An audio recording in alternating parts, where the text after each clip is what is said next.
Hey there, Michelle Edmonds. Boise State has won the Fiesta Bowl, 38-30, the final over Arizona. You're taking a live look at the action right now in the University of Phoenix Stadium. Thomas Spurbeck being named the offensive MVP of the Fiesta Bowl. Just a few moments ago, head coach Brian Harsin lifted the golden football up over his head. That iconic image made famous by Chris Peterson right here in this stadium back in 2007 and 2010, and it's happening again for Bronco Nation. Boise State got to a fast start in this one as we give you another live look at what's going on right now. It looks like Tanner Vallejo, linebackers, being named the defensive MVP. Double-digit tackles and a sack for him, a huge game. But back to what I was saying, Boise State got out to a fast start in this one, 21-0. Jay Ajayi capping it with a Statue of Liberty touchdown. If you've seen it once, you've seen it a million times in a Fiesta Bowl if you're a Boise State fan.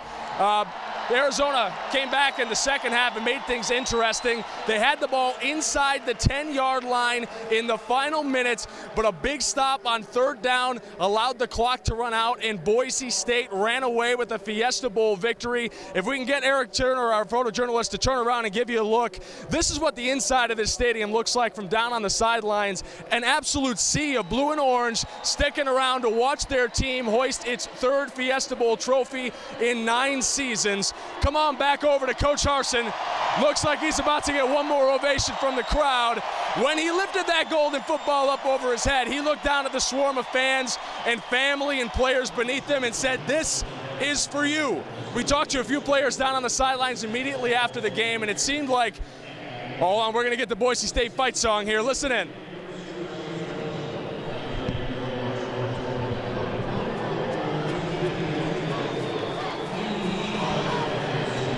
The fans starting to pipe in.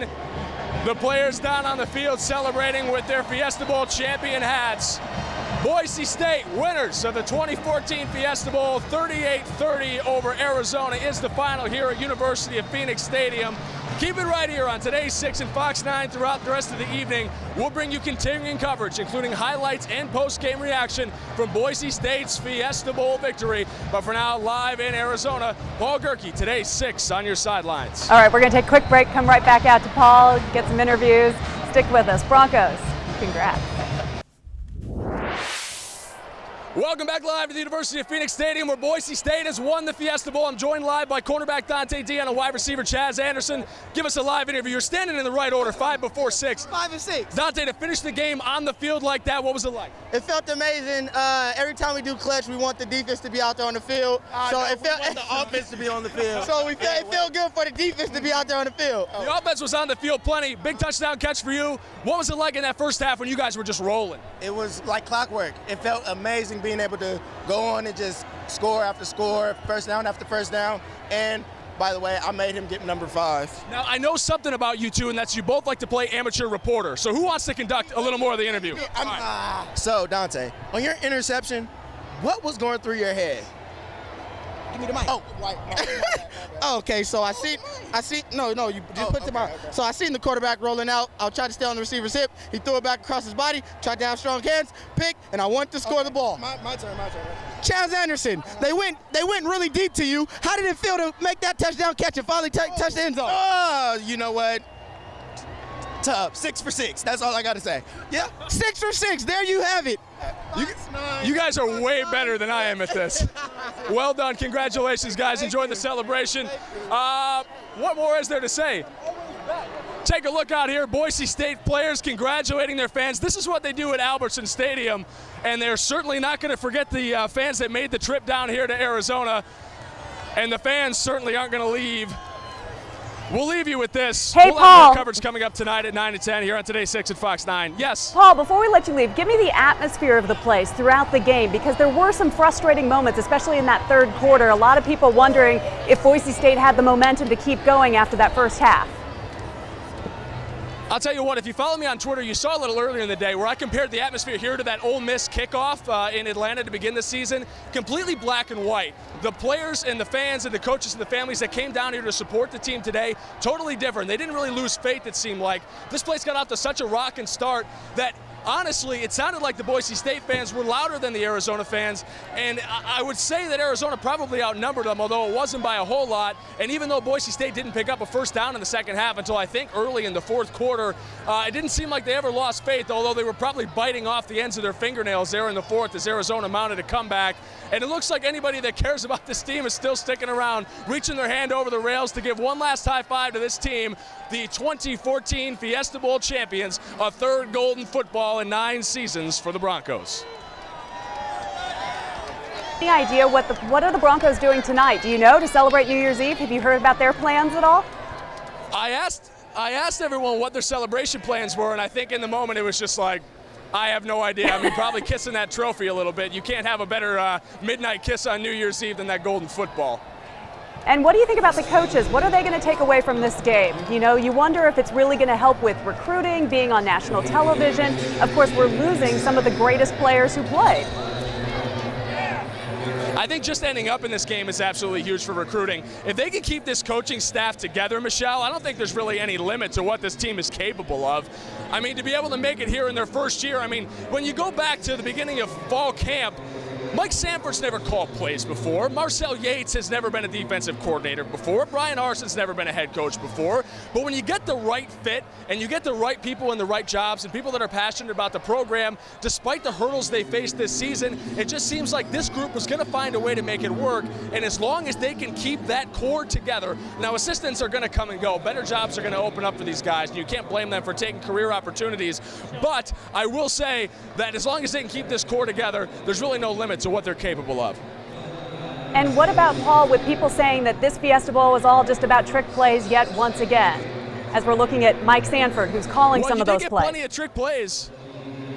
Yeah, Mike Sanford not calling trick plays, instead playing the old piggyback right now with his daughter. No, plenty of trick plays, and the Statue of Liberty thing brought the house down. I thought the roof was going to collapse in this place when Jay Ajayi scored on that play. It's just one of those throwbacks you knew we were going to see at some point during the game, because Harsin always has a mind for what's come before, and he wants to tie that into the future, and that keeps the kids interested too. I mean, who wouldn't want to go out here and play a game where you have the opportunity to do silly things like that? You should have seen Rich Rodriguez after that play. If you didn't catch him on the live broadcast, a lot of choice 3- and 4-letter words that I can't say on live television. Yeah, let's skip those. But fact of the matter is that Rich Rodriguez got frustrated throughout this game numerous times at his own players. What was it about the Boise State defense that made this game special?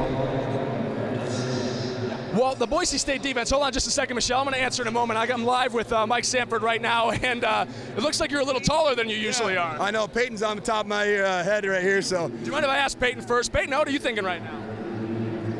That's a great reaction. You're probably thinking the same thing. She's really good in front of the camera. Yeah, we're working on it a little bit, but I'll tell you what, I couldn't be more proud right now to be associated with Boise State football. This right here has been a dream of mine. To be able to coach in this environment and really wear that blue and orange out there and in a stage like this. This is what Boise State football is all about. You get off to a great start in the first half. Things sort of peter down in the second half. Are you looking over at Marcel and saying, hey, win this one for me, eh? Well, I was just so dang frustrated because we didn't want to make a play in the second half. And, you know, it's a good experience. We got a lot of young players out there, if you think about it.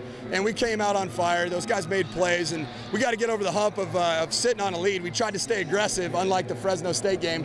We just didn't make the plays to put the game away. And luckily, we have one of the best defensive coordinators and defensive coaching staffs in America. Now, did you come down here at the very end, or were you still up in the booth when the final seconds ticked off? No, I was up there getting ready for overtime. I had my overtime thoughts ready to go, and might have been a few more plays of trickeration dialed up. So hold on, now you got to tell me what. No, I can't tell, man, because we might be in this situation again next year, and who knows? Maybe it's some other head coach watches this film. So we got to. It all goes back into the soup. I get it. Okay, so as the final seconds tick off the clock, you're not sitting down, right? You're standing? Not even kind of. I don't think I sat down a whole bunch throughout the course of that game up there in the box. But I'll tell you what, man, it was so fun to be able to share that victory up there with Coach Yates. You know, with our offensive staff that's up in the box. A lot of man hugs, a lot of broing out, if you will. But what a moment for this program. What a moment in the course of history for Boise State. Did you talk to Coach Arson when you got down to the field, or not had a chance to yet? I still haven't seen him yet, so I'm looking forward to congratulating him on what I thought, and I said it a lot, was the best preparation leading up to a bowl game I've ever been associated with. And you guys saw that the way we started the game off. Michelle Edmonds, our anchor back in the studio, talked to your wife a little earlier in the week about what it's like like to be a football wife. Have you had a moment with her yet to sort of share in this? Because this is a dream really for you that you've managed to put together here. Yeah, it's it's one of those deals that for us, I was the first person I was looking for was this beautiful little girl right here, named after a quarterback herself, and also looking for my wife, because honestly, I mean, she's been the ultimate hero to me this year because of what she's done, having a newborn after a move, game 2 of the season, and then going through the journey of a 14-game grind. And to come out like this, I mean, these are the moments we need to enjoy as a family. We will never forget this. And this is still a dream job for you, right? Absolutely, absolutely. You're not taking Peyton and running out of the stadium and looking for the next gig. I'm not going to be looking for anything. Coach Sanford, I appreciate your time very much. Be safe up there, would you? Yeah, we will. Thank you. Thank you very much, and congratulations. That was offensive coordinator Mike Sanford live here on today's 6, celebrating a Fiesta Bowl win. Boise State beats Arizona 38-30 here in the University of Phoenix Stadium. An absolutely huge win for Boise State. And as you were saying a little earlier, Michelle, I think one thing that we've noticed with Coach Sanford and Coach Yates and Coach Harsin is not just the way they've matured their players over the course of the season, but their own personal maturation as the season went along. I think that loss to Air Force, as head coach Brian Harsin alluded to earlier in the week, was really a turning point, not just for the players, but for the coaches, because they got beat. And accepting the fact that they got beat and that their normal preparation just wasn't good enough is really, I think, what turned this program around and led them to this win today. Well, it is unbelievable and so fun to see Boise State in this celebratory mood. I don't know if you got this from Mike and obviously Anne-Marie, who's making faces off camera, but it just seems like the atmosphere of Boise State has taken a little bit of a different turn. Would you agree? Well, you mentioned Rich Rodriguez yelling at his own players, right? Yes. And if there's one thing that does, I think, especially on a big stage like this, it makes everyone tense. Players were making mistakes for Arizona that Boise State players weren't making, whether it's drop passes or Anu Solomon's 2 interceptions, the one returned by Dante Dion for a touchdown. When coaches get upset, when coaches get angry and tense and start cursing, I think a lot of times that attitude extends down to the players. And if there's one thing you can say about Coach Harsin and one thing you can say about Sanford and Yates, is that they always keep their cool. They're not angry, they're not yelling, they're not stomping their feet. You just heard Mike say, when there were a few seconds left on the clock, he had mentally prepared himself for the idea that the Wildcats were going to score and they were going to overtime. He had his overtime playbook out. It wasn't cursing, he wasn't stomping, he wasn't angry at the defense for not being able to win the game. He was just ready for what came next. And I think the maturation of those coaches, maybe it's not the way that they were back in that Ole Miss game to start the season. It's certainly not the way they were in their first run with Boise State. I think as they get older and they set a bigger grasp on what this program is about and what it's like to be in those positions,